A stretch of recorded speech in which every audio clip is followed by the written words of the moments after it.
Hello my dear students, so today we are going to start solving class 11 economics exercises. Okay, so what we will do, we will just read each question one by one and I will give you the solution for that. Okay, and I would also like to tell you that I have already, like, you are in 11th standard, I know, right?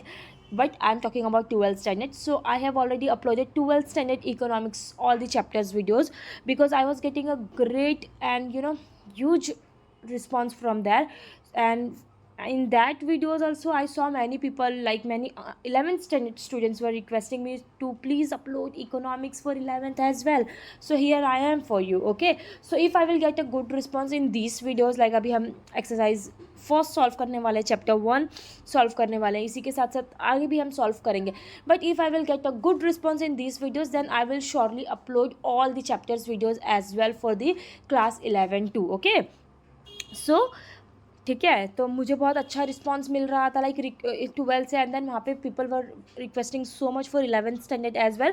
So here I am. So please if you find it helpful, please let me know, because this is a very very very first video for the 11th student which I am going to upload now. Okay, तो ये मेरा सबसे पहला video. So I will need something that people are, I will need some assurance, I can say, that people are finding it helpful, then I will be motivated so much more than this to upload more videos for 11th standard. Okay, so if you will find it helpful, this is my humble request from you to please appreciate it and please show me that you are finding it helpful. Okay, in any way you can show me. If you want to like the video, you can do that. If you don't want to like, share and subscribe, you can you can do that as well, but you can tell me on the Instagram that you are finding it helpful. I just need some motivation, some assurance that this is helpful for 11th standard as well. Okay, as this is the something very big for me, you are watching it. Okay, but this is something very big for me, because this is something, like, I can say this is a new beginning for me, as I am uploading for 11th as well, and this is a very very very first time I am uploading anything else apart from 12th standard for HSC. Okay, so इसीलिए I am little bit confused and nervous as well, that it will work out or student will find it helpful or not. And even if, like, you want to give me some sort of suggestion, I am very open to the healthy criticism. Okay, you can criticize me, but you have to just let me know that how I can improve myself. Okay, not the actual criticism. if you know. ठीक है, तो चलो अब हम शुरू कर लेते हैं. ठीक है, तो ये हमारा था चैप्टर 1, जिसका नाम है बेसिक कॉन्सेप्ट्स इन इकोनॉमिक्स. तो अब हम क्या करेंगे, as you know, we will go to the exercise section directly. Okay, so it is on page number 8 basically. So please come on the page number 8. अब हम एक एक करके रीड कर लेते हैं. First one is choose the correct option. यहाँ पे हमें क्या करना है, फर्स्ट क्वेश्चन हमें क्या दिया गया है, statement related to economics. Economic is a social science. Okay, concepts of economics is derived from Greek word oikonomia. Okay, and another one is economics is related to the study of human economic behavior. Okay, and economic is related to management of the household. ठीक है, तो ये सारे statements क्या है, correct है. तो what we will choose here, जो मैंने यहाँ पे हाईलाइट कर रखा है, A B C and D, क्योंकि all options are correct here. Okay, तो हम ये चूज कर लेंगे. तो ऐसी जो भी हाईलाइटेड चीज़ें आपको दिखेगी, you have to mark it as an answer. Okay, another one is this statement incorrect with reference to Adam Smith's definition. Adam Smith is a classical economist. Wealth of nations is authorized by Adam Smith. Economics is a science of wealth. Okay, economics studies common behaviour. तो यहाँ पे हमें क्या करना है, ये वाला चुनना है, डी. ठीक है, highlighted one. Now next one is key points in Lionel Robbins definition.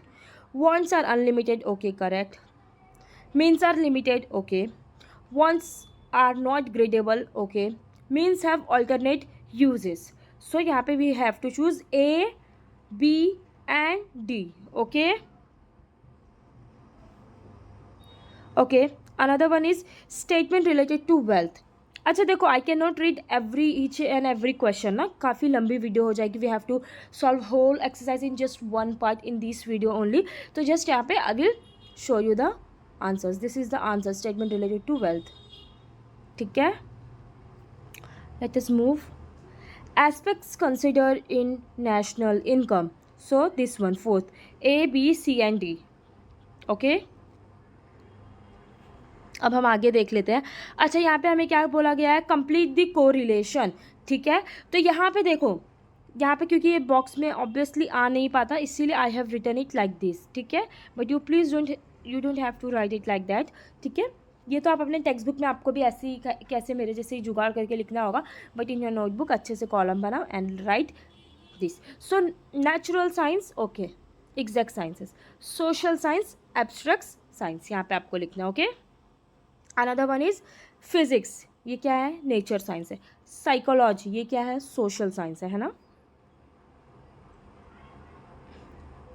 Now Arthashastra, Kautilya, Wealth of Nations, Adam Smith. Okay, यहाँ पे नेसेसिटी में क्या आएगा, फूड है. ओके, कंफर्ट्स में क्या आएगा, washing machine. Free goods, value in use. Economic goods, value in exchange. Okay, okay, ठीक है. अब हमारे आते हैं बिग क्वेश्चंस. ठीक है, जो हमें लाइक वन वर्ड वाले तो नहीं होंगे, we have to explain it deeply. तो यहाँ पे हम देख लेते हैं क्या है, नो वरीज, ये भी हम देख लेंगे one by one. Which is question number 3, identify and explain the concepts from the given illustrations. My father purchased a two-wheeler vehicle. This helps to fulfill my travel needs. तो क्या लगता है, ठीक है, हम यहाँ पे देख लेंगे. हमें क्या कहा गया था, identify and explain the concepts. ठीक है, जहाँ पे क्या कहा गया था, my father purchased a two wheeler vehicle, this helps to fulfil my travel needs. ठीक है, तो यहाँ पे आइडेंटिकल कॉन्सेप्ट हम लिखेंगे यूटिलिटी, एंड एक्सप्लेन भी हमें करना है. तो what we will explain over here, हम लिख देंगे पहले explanation of concept. Utility refers to the satisfaction or usefulness obtained from the consuming a good or service. In this case, your father purchased a two-wheeler helps to fulfill your travel needs, giving you satisfaction and convenience. Hence, the concept illustrated is utility, that is the want satisfying power of a commodity. Okay, understood? ठीक है, हमने क्या किया, ये हमें question दिया गया था. We have identify concept, it was utility, it is utility I meant. ठीक है, अब उसके बाद हम यूटिलिटी का कॉन्सेप्ट भी इन्हें एक्सप्लेन कर देंगे. ठीक है, हमने एक्सप्लेन कर दिया. Okay, now next one is question number 3, second one, study of a annual income of the family of Ramesh. ये देख लेते हैं हम. Okay, this one is here. देखो, उसकी फैमिली की इनकम हो रही थी रमेश की. ठीक है, कैलकुलेट है ना. तो ये कॉन्सेप्ट क्या है, micro economics, personal income. Particularly किसकी फैमिली की बात हो रही है, रमेश की. ठीक है, एज अ होल नहीं हो रहा है, ये पर्टिकुलर एक इंडिविजुअल की फैमिली की बात हो रही है, तो ये माइक्रो इकोनॉमिक्स में ही आएगा. ठीक है, this is personal income and we will also explain the concept over here. ठीक है, you can just copy it from here. Microeconomics is the study of particular firms, particular households, individual prices, wages, income, individual industries, particular commodities. Because the above illustration is a study of individual family, it is correctly referred to as microeconomics and performs part of personal income. Earning received by a person from all sources are called his personal income. We have explained both the things here. Okay, now next question. Now question number 3 as per the data from financial year 2018 and 19, the country's production of goods and service increased by 20%. तो यहाँ पे क्या होगा, ये हमें देना है यहाँ पे कॉन्सेप्ट इकोनॉमिक ग्रोथ हुआ है, इंक्रीज हुआ है ना 20% का. देखो क्वेश्चन में, तो इकोनॉमिक ग्रोथ हुआ. Explanation of concept, economic refers to a quantitative increase in real national income, production to final goods and services. के आगे you have to write in a bracket like this. ठीक है,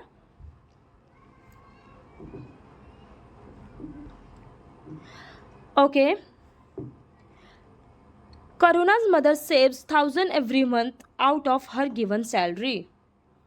okay, हम दोनों ये साथ में देख लेते हैं, ठीक है। ये Karuna mother save 1000 every month out of her given salary देख लेते हैं, fourth one. And another one which is last, Ram's father utilises provident fund amount to set up grocery store. ये देखो प्रोविडेंट फंड, आप लोग ने बेसिकली इतना कोई प्रोविडेंट फंड तो नहीं कहा था, बट पीएफ वगैरह तो सुना होगा, है ना। As you are studying only, आप जॉब वगैरह तो आई सपोज नहीं कर रहे होगे ऐसे कॉर्पोरेट वगैरह में, तो वहाँ पे पीएफ दिया जाता है। तो this is PF only, provident fund, जो कि हम नॉर्मली पीएफ से ही जानते हैं। तो यहाँ पे उसकी बात हो रही, तो हम फोर्थ एंड फिफ्थ भी देख लेंगे, ठीक है। तो देखो करुणास की मॉम जो है, करुणा की, वो 1000 रुपीज़ एवरी मंथ सेव कर रही थी उनकी सैलरी से। तो यहाँ पे क्या कॉन्सेप्ट आएगा, सेविंग। एक्सप्लेनेशन क्या होगा इसका, saving means part of a income which is not spend on consumption and kept for the future use, है ना। ओके, लास्ट वन क्या था हमारा, राम्स फादर की बात हो रही थी। तो राम्स फादर का यहाँ पे हमें कॉन्सेप्ट क्या लिखना है, investment. Okay, investment means using saved money for productive purposes to earn income, ठीक है। ये दोनों ही काफ़ी सिंपल एंड सॉर्टेड था, आप एक एक बार ध्यान से पढ़ोगे तो वो आपको याद आ जाएगा, लाइक आपके दिमाग में बैठ जाएगा, है ना। तो अच्छे से सॉल्व करते हुए चीज़ें याद कर करके करो। ओके, सो अब हम देख लेते हैं क्वेश्चन नंबर 4। अच्छा, हम ना क्वेश्चन नंबर 4 तो देखेंगे ही, ये टेक्स्ट बुक में हमें दिया गया, जैसे कि ना जो जो चीज़ें हमें टेक्स्ट बुक में मिल जा रही है वो मैंने आप लोगों के लिए ऑलरेडी टेक्स्ट बुक में ही मार्क किया है। ओके, और जो चीज़ टेक्स्ट बुक में अच्छी तरह से अवेलेबल नहीं है या बहुत कम कंटेंट है या फिर वो दिया ही नहीं हुआ है, कुछ आउट ऑफ द कॉन्टेक्स्ट पूछा गया या आपसे एक्स्ट्रा पूछा गया, तो वो I have return in such forms, ठीक है, एक्स्ट्रा में। तो पहले हम क्या करेंगे ना, ये भी हमें लिखना है क्योंकि ये अग्री एंड डिसअग्री है, तो ये भी मैंने लिख रखा है आपके लिए। तो ये मैं आपको दिखा देती हूँ, उसके बाद we will solve question number 4 and question number 6, ठीक है। Okay, so state whether the reasons you agree or disagree with the following statement, all wants can be satisfied at a time। क्या लगता है, want to know your answer, just tell me what you think। क्या सारी wants एक time पे satisfy हो सकती है, is it possible, no not at all, ठीक है। तो हम देख लेते हैं, ओके, वेदर यू अग्री और डिसअग्री। सो आई तो disagree, if you agree you can write your own answer, ठीक है बच्चे। बट यहाँ पे हम बेसिकली डिसअग्री ही करेंगे क्योंकि ह्यूमन एक ऐसा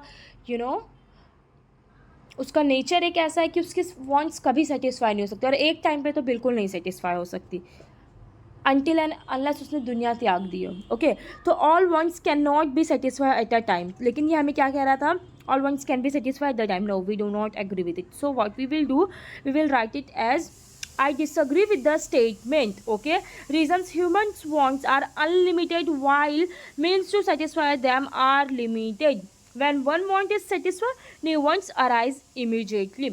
ठीक है, ये देखो बहुत शॉर्टली मैंने आपके लिए अच्छे से एक्सप्लेन किया, यू कैन कॉपी इट, ठीक है, अपने ओन वर्ड्स में लिख दो, बस ये लाइन समझ लो, ठीक है। तो वी हैव टू डिसअग्री। अच्छा ठीक है, हम ना वहाँ पे क्वेश्चंस में नहीं जाते, मैंने ना यहाँ पे ऑलरेडी क्वेश्चंस भी आपके लिए नोट कर रखा है। So human wants change as per the season and preference, very very very true, ठीक है।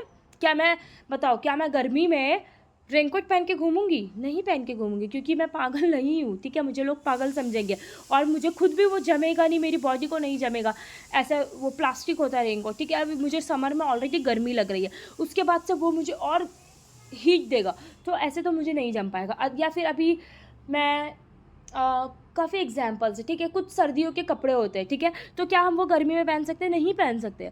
कुछ गर्मियों के कपड़े होते हैं, बट अभी हम मुंबई में, like I am from Mumbai, आप भी महाराष्ट्र के किसी कॉर्नर से होंगे, है ना, महाराष्ट्र के किसी जगह से होंगे अगर, लेकिन आप मुंबई में, तो हमारे यहाँ पे इतनी ठंडी नहीं होती, तो we can wear summer clothes in winter. लेकिन आप दूसरी जगह पे जाओगे, इवन महाराष्ट्र के भी बहुत से पार्ट्स में काफ़ी ठंडी होती है ना, तो वहाँ पे हम गर्मी के क्लोथ भी नहीं पहन सकते। तो हर चीज़ प्रेफरेबल होती है मौसम के हिसाब से, सीजन्स के हिसाब से, ठीक है।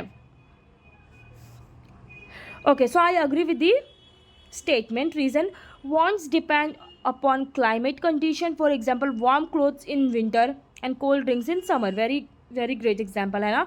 जैसे मैंने भी ये वार्म क्लोथ्स का कहा कि समर में हम अलग कपड़े पहनते हैं, विंटर में अलग कपड़े पहनते हैं, एंड कोल्ड ड्रिंक्स हम समर में ही पीते हैं, ठीक है ना। तो क्या कोल्ड ड्रिंक की इतनी डिमांड रहती है समर विंटर में, नहीं रहती क्योंकि उसकी नीड नहीं है, wants also change according to taste, fashion and personal likes, right, है ना? Okay okay, now last question, value in use and value in exchange are the same, is it? nahi, right? So I disagree with this statement. Reason: value in use means usefulness of commodity, while value in exchange means its power to buy other goods. Some goods like air have value in use but no value in exchange. ठीक है? Okay, तो यहाँ पे 3 questions थे हमारे agree and disagree में, जो हमने देख लिया. अब हम देख लेते हैं हमारा question number 4, which is answer the following. तो फर्स्ट क्या है यहाँ पे, explain the features of wealth. ठीक है, यहाँ पे हमें वेल्थ के फीचर्स एक्सप्लेन करने हैं, जो हमें मिल जाएगा पेज नंबर 5 पे, जो मैंने यहाँ पे लिख रखा है आपके लिए. ठीक है, तो प्लीज़ पेज नंबर 5 पे आ जाइए आप लोग.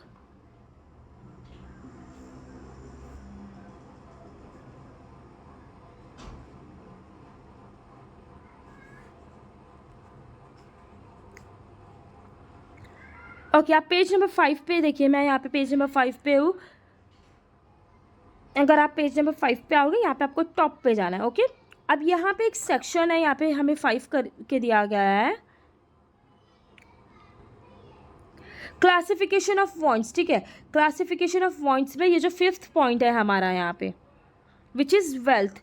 तो हम क्या करेंगे, ये वेल्थ का पूरा पैराग्राफ उठाकर लिख देंगे वहाँ पर. ठीक है, wealth refers to anything which has market value and can be exchange for money. ठीक है, यहाँ पे हम ये चीज़ें चारों पॉइंट एक्सप्लेन कर देंगे. ओके, प्लीज़ यूटिलिटी भी एक्सप्लेन कर दो डेप्थ में, स्कार्सिटी भी एक्सप्लेन कर दो, ट्रांसफरेबिलिटी भी एक्सप्लेन कर दो, उसके बाद एक्सटर्नलिटी भी एक्सप्लेन कर दो. ये चीज़ें आपने एक्सप्लेन कर दी. ये पूरे बॉक्स में एक्चुअली जितना है ना, you have to write as it is. ठीक है, ओके, हमने ये वाला भी देख लिया answer.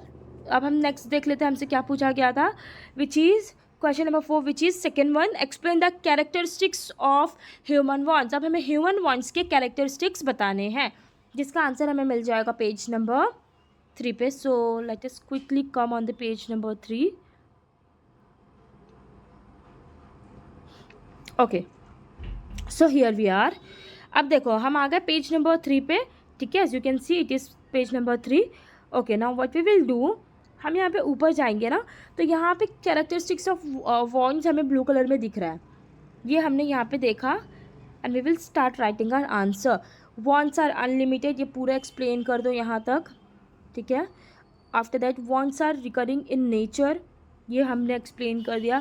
Third one, wants differ with age. Very very great point. देखो है कुछ चीज़ें आई टोटली अग्री की टफ लगती है ना, लेकिन ये काफ़ी बेसिक्स है. अगर आप खुद से भी सोचो ना, तो ऐसा लगेगा कि हाँ मुझे ये बात पता है. बस ये चीज़ टफ है कि आपको वो पॉइंट्स याद रखने. ठीक है, अदरवाइज आपको वो अगर याद आ जाएगा ना, तो वो आप लिख ही लोगे. ठीक है, आप अपना वो आंसर अटैम्प्ट कर ही लोगे, like in examination, in test.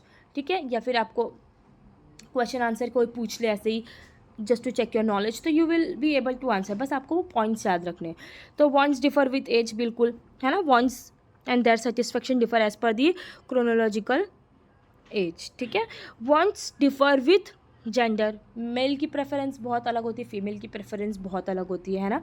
After that wants differ due to preference. ठीक है, मेल में भी सबकी अपनी अपनी प्रेफरेंस है, फीमेल में भी सबकी अलग अलग प्रेफरेंस होती है ना. ओके, अब यहाँ पे हमें और भी पॉइंट्स दिए हुए. Wants differ with season, as we have already discuss this. Wants differ due to culture, है ना. सो अच्छा देखो, हमने यहाँ से शुरू किया था पेज नंबर 3 पे. ये पॉइंट लिख दिया, ये पॉइंट लिख दिया, ये पॉइंट लिख दिया, ये एंड ये इतना लिख दिया. Okay, after that we have more points on next page, which is page number 4. यहाँ तक हमने लिख दिया and we will end our answer over here. ठीक है, I hope I am clear. Okay guys, so हमने क्वेश्चन नंबर 4 भी देख लिया है. अब हमारे क्वेश्चन नंबर 6 की बारी, जो कि है answer in detail. Explain the basic concepts of macro economics. ठीक है, तो हमारे फर्स्ट चैप्टर का ये लास्ट क्वेश्चन है, जिसका आंसर हमें मिल जाएगा पेज नंबर 6 पर. ठीक है,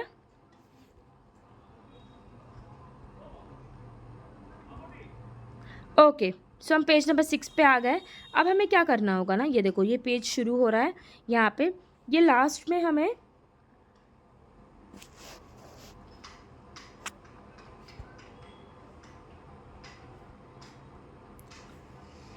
ओके, सो 6 में ना यहाँ पे हमें देखो Kenneth Boulding's definition of macroeconomics, please include this definition in your answer. ठीक है, हमने ये आंसर एक्सप्लेन कर दिया। Macroeconomics deals not with individual quantities as such but with the aggregates of these quantities, not with the individual income but with the national income, not with the individual prices but with the journal price level, not with the individual output but with the national output। ठीक है, तो एक cans Boulding का हमने definition लिख दिया macro economics का।